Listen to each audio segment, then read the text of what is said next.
Okay, let's start with lacrosse because that's the news of the week. Um, a couple different ways I think I want to go with this, and I am I right about this week. Was an inside thought that I think we're gonna make an outside thought now that I've alluded to a little bit on Blue Sky. But we're at least going to talk about the facts, and the facts are that Penn State men's lacrosse pulled off one of the greatest comebacks I think in recent history besides maybe women's volleyball did what they did at the national semifinals this year. To advance to the Final Four this weekend in Boston, or well, Foxborough, but by way of Boston, they'll take on the number one seed Cornell.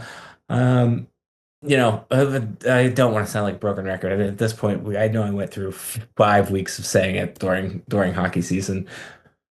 But the other program that kind of got held and screwed by COVID at Penn State was Penn State men's lacrosse.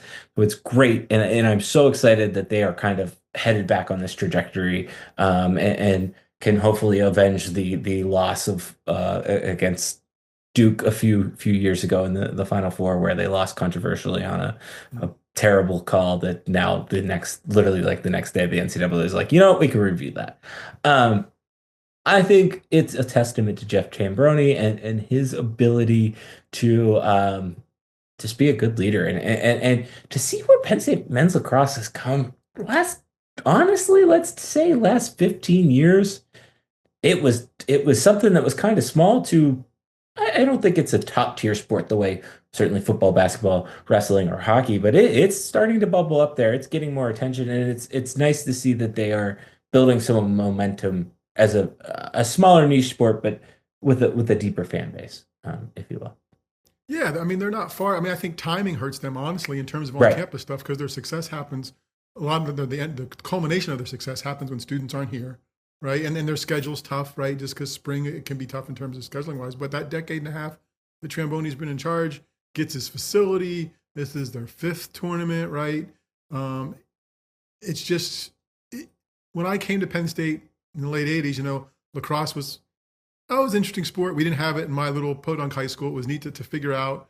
It was a gym class that wasn't because I figured out my senior year that I did not want to play lacrosse at 8 o'clock in the morning and get my butt kicked by people who knew what they were doing. So I didn't schedule that. Like I had two options. It was handball or lacrosse.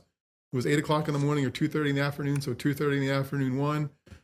There's a part of me that regrets not going there and meeting the lax bro frat brother people that I'm sure were doing that stuff.